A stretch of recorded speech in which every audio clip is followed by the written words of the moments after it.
Estão dizendo que a Michelle Bolsonaro anda extremamente abatida aí e o Bolsonaro já não aparece mais. O que se fala em Brasília é que a situação do Bolsonaro piorou muito mesmo. Nas últimas 72 horas, ele está aí na iminência de ter uma nova operação contra ele, uma prisão ou prisão de algum outro aliado. Tá uma tensão muito grande lá em Brasília. No meio disso tudo, mais um escândalo multibilionário do governo Bolsonaro acaba de ser revelado e Polícia Federal vai entrar para investigar. É engraçado, quando foi revelado o escândalo, a imprensa falou, nossa, isso pode ajudar na ação de inelegibilidade do Bolsonaro. Olha, eu fico pasmo como a imprensa passa pano para crime que dá cadeia. Olha, fico pasmo. Descobriu-se que o Bolsonaro desviou mais de 10 bilhões de reais da Caixa Econômica Federal para a compra de votos. Isso é o que está piorando muito a situação dele. Isso foi descoberto em meio a... Teve no mês passado, no governo Lula, uma reunião em que decidiram o seguinte, porque muitos órgãos estatais viram que estão com um desfalque muito grande. Então decidiram passar um pente fino em todos os órgãos públicos, estatais e ministérios do governo Bolsonaro. Por quê? Porque parece que o rombo foi muito maior do que a gente imaginava. Olha, na Caixa Federal são 10 bilhões só nesse esquema aí.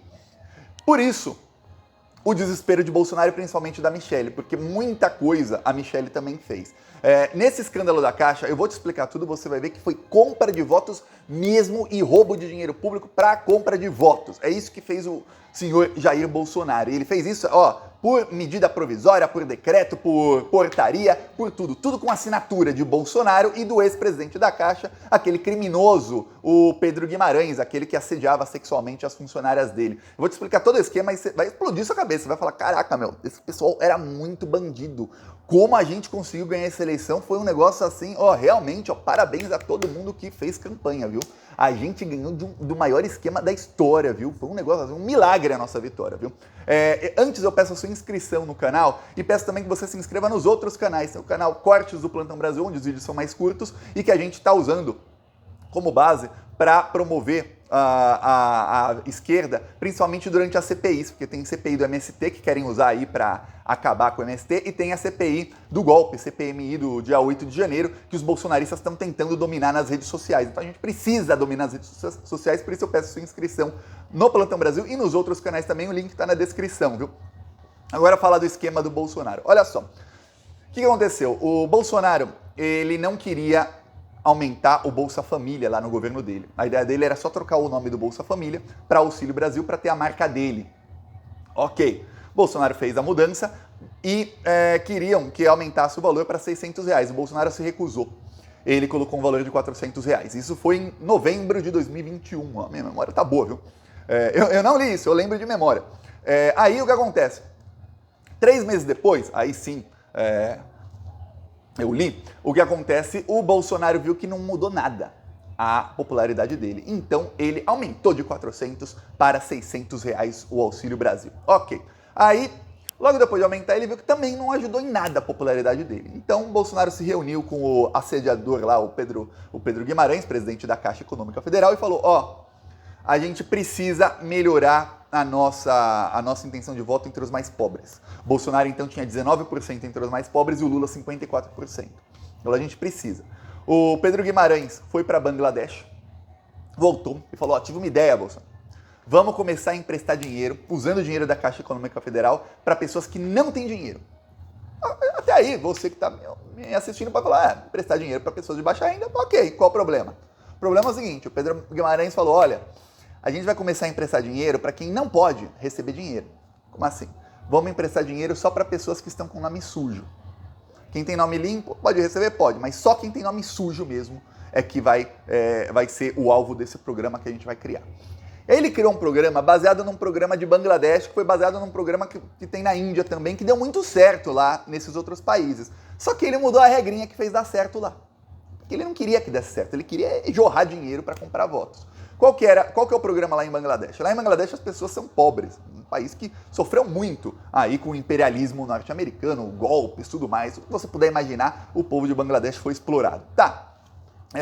Aí a ideia que tiveram lá é o seguinte, vamos fazer empréstimo para as pessoas que não têm dinheiro, mas é um empréstimo coletivo. Então o empréstimo é feito para, por exemplo, 5 pessoas. Na Índia eu lembro que eram 6, em Bangladesh, se eu não me engano, são 5 pessoas. Então imagina que você precisa de dinheiro, Você vai para o banco e fala, não, tem que ser 5 pessoas. Não 5 da mesma família, 5 pessoas. Que não sejam da mesma família. Aí vai você e 4 amigos pegar o empréstimo. Aí vamos supor, cada um pega R$1.000. Se você não pagar, seus 4 amigos têm que pagar para você. Se um dos seus amigos não pagar, você tem que pagar a parte dele. Ou seja, o que acontece é que como todos são conhecidos, todos ali são pessoas que confiam umas nas outras, fica aquela pressão, pô, tem que pagar porque senão, pô, vai ficar ruim aqui para mim e tal. E aí o que acontece? A taxa de inadimplência é baixíssima. Todo mundo acaba pagando. Os juros são baixos porque como a taxa de inadimplência é baixa, os juros são baixinhos também. E aí as pessoas conseguem crédito para fazer a economia girar um pouco melhor. Ok. Pedro Guimarães pensou o mesmo. Se você pensar o mesmo num país que é muito, infinitamente mais rico que Bangladesh, como o Brasil, você fala, pô, não, uma ideia ruim. Só que ele falou, peraí, mas eu não quero que as pessoas não paguem, eu quero jorrar dinheiro mesmo, é compra de voto. Compra de voto, a pessoa não tem que devolver o dinheiro depois, você compra o voto. Pois bem, ele abriu um programa de crédito para pessoas inadimplentes, sem ser isso de grupo, não. Você é inadimplente, você era só ir no aplicativo da Caixa, você dava 3, 4 cliques, pum, o dinheiro já estava na sua conta. Pá. O que aconteceu? A Caixa Econômica Federal, no primeiro mês, liberou 3 bilhões de reais fazendo empréstimos. Para pessoas inadimplentes. No segundo mês, foi liberando mais dinheiro. Só que aí tem um problema que começou a acontecer com eles, que é o seguinte. O Pedro Guimarães não esperava que a inadimplência fosse ser tão alta. Ele esperava, pô, metade das pessoas não vão pagar as parcelas? Tá, mas se a outra metade pagar, as parcelas, não é pagar todo o empréstimo. A pessoa pega R$1.000, a parcela é de 100 por mês, tá? A pessoa tá ali pagando 100. Ok. Se metade pagar, a Caixa Econômica Federal ia usar esse dinheiro do pagamento das parcelas para emprestar dinheiro para mais gente ainda. E começar a aumentar as linhas de crédito. Ok. O que aconteceu?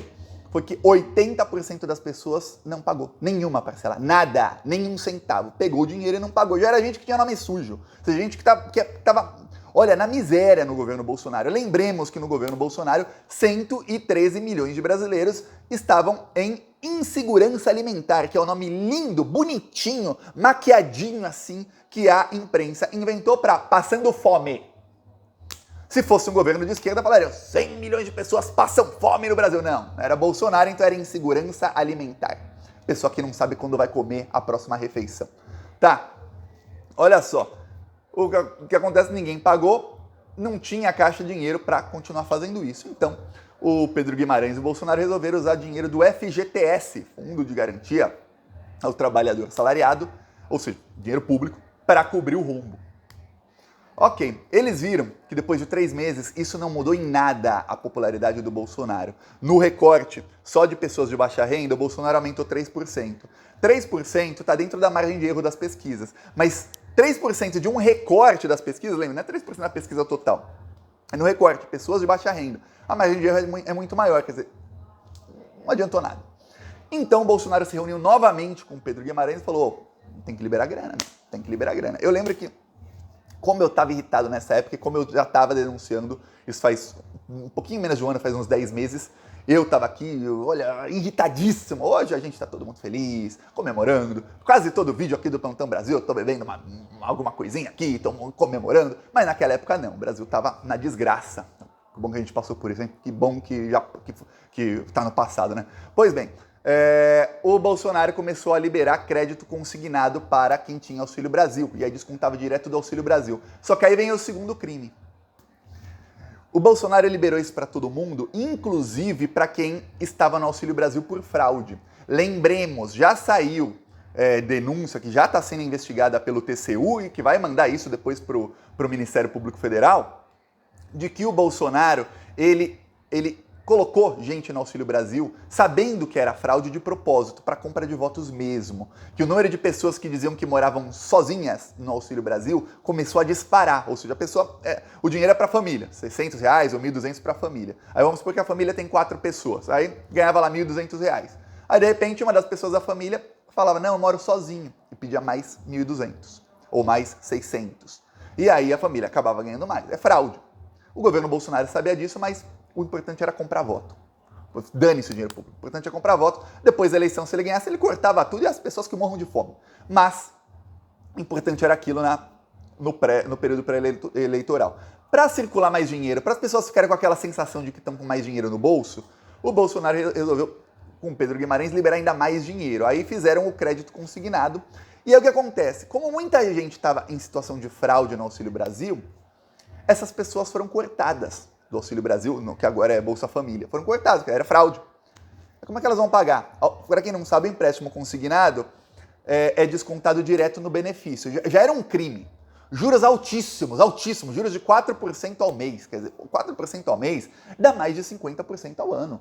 Quer dizer, você pega R$1.000, daqui a um ano você está devendo 1.500.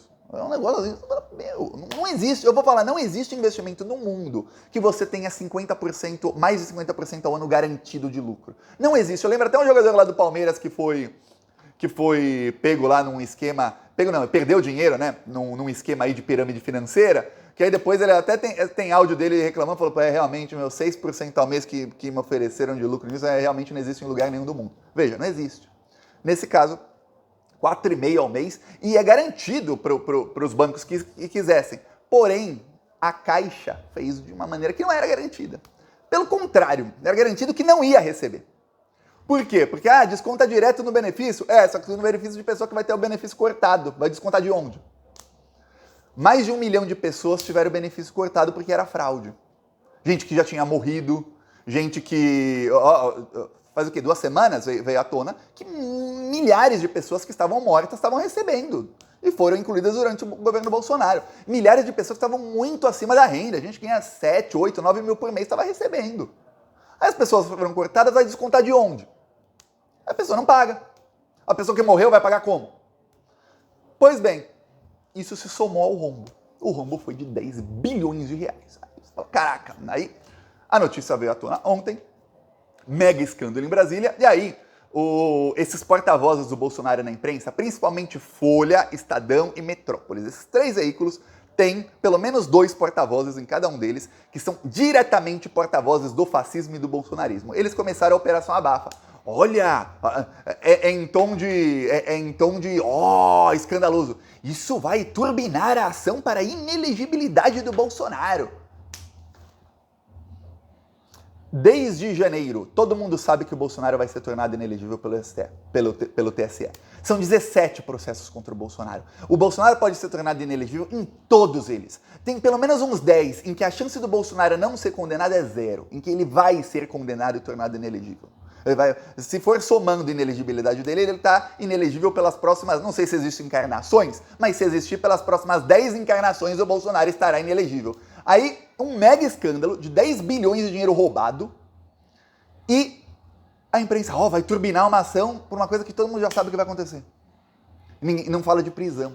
Porque quando fala de inelegibilidade, o que eles querem é falar para quem não gosta do Bolsonaro, olha, vou te dar um gostinho aí, vai se tornar inelegível. E a prisão? Não vai prender o bandido? Não, porque esses jornalistas, eu não sei se os jornalistas ganharam do Bolsonaro, não sei, não posso falar isso.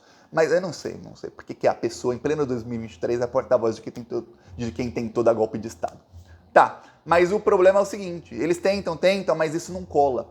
Lá em Brasília, eles falam o seguinte, isso vai acelerar a prisão do Bolsonaro, porque, o que se está vendo é que começaram a investigar faz pouco tempo o que está acontecendo em órgãos públicos e estatais e estão descobrindo muitos rombos. Olha só para você ver, o rombo na Caixa Econômica Federal foi tão grande que todos os bancos no Brasil têm, por obrigação, por lei, eles precisam ter um dinheiro em caixa que se chama dinheiro de liquidez de curto prazo. Liquidez, no jargão aí dos economistas, é o seguinte, é um dinheiro que você tem que, se você precisar, você consegue esse dinheiro na mão. Por exemplo, uma pessoa pode falar, nossa, eu sou milionário, eu tenho uma casa que vale 5 milhões, mas você não tem nada na conta bancária. Se aparece uma coisa para você pagar amanhã, não dá para você vender a casa a sua casa não vira dinheiro assim, né?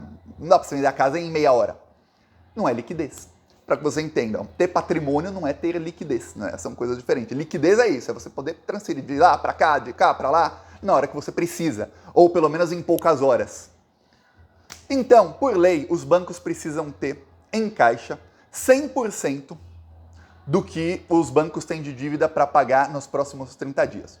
Os bancos têm que fazer muitos pagamentos, imagina que os bancos eles sabem quanto eles têm a pagar nos próximos 30 dias. Então imagina que a Caixa tem que pagar fornecedores, pagamentos, tudo mais, empréstimos, vamos supor, 50 bilhões nos próximos 30 dias. Então ali tem que ter ali em caixa 50 bilhões. Só te der um número qualquer. Ok, a Caixa Econômica Federal sempre teve acima de 200%, ou seja, o dobro do que precisava por lei. Outros bancos também têm muito mais do que os 100% que a lei precisa. Olha o que aconteceu com a liquidez da Caixa e do Banco do Brasil, que eram os bancos com maior liquidez. Vou te mostrar aqui o gráfico, feito pelo UOL. Olha isso aqui, a Caixa tinha 400%. Aí, isso aqui foi... Deixa eu tirar aqui o brilho do celular. Não sei por que fica assim, mas vamos lá. Aí, o que aconteceu? A Caixa tinha... Pera aí. Então, vamos lá. A Caixa tinha 400%. Isso aqui você vê, 2020. Aí, o governo Bolsonaro foi liberando dinheiro de outras maneiras também. Aí, foi liberando dessa maneira também. Olha o que aconteceu. A liquidez da Caixa caindo. Chegou no menor nível da história. 170% apenas de liquidez. Olha o Banco do Brasil também. O Bolsonaro foi caindo. Aí, os outros bancos continuavam na mesma. E a Caixa que tinha lá em cima caindo. É isso que fizeram. Quer dizer, fizeram um rombo gigantesco na Caixa Econômica Federal para comprar votos, sabendo que esse dinheiro não seria devolvido. Porque se é compra, não era empréstimo de volta, era compra. Então eles pagavam, sabendo que a pessoa não ia devolver, muitos com fraude envolvida. Olha, eu vou te falar. As investigações que tem alguns órgãos públicos, vai começar a pipocar informação nos próximos dias. Você e eu, nós ficaremos embasbacados com tanto crime que foi cometido. Se estimava que o Bolsonaro tinha gasto 380 bilhões de dinheiro público para comprar votos na eleição. 380 bilhões de dinheiro público é muita grana. Para quem falava que Bolsa Família é compra de votos lá no governo Lula, o Bolsa Família era 7 bilhões por ano no primeiro governo Lula. O Bolsonaro gastou 380 bilhões. Agora já sabemos que não, foi mais. Já apareceram aí mais quase 11 bilhões. 390 ponto alguma coisa. Ou seja, vai aumentando esse valor. Porém, o que está para ser comprovado aí nas próximas semanas é que esse valor vai passar de R$500 bilhão. Olha, a gente ter ganho essa eleição porque a gente realmente foi para cima. Parabéns aí a todo mundo, viu? Porque nunca na história da humanidade se usou tantos recursos públicos para tentar ganhar uma eleição e se fracassou. Fracassou. Então, peço aí sua inscrição no canal. Já eu vou estar rindo da prisão do Bolsonaro, viu? Falou!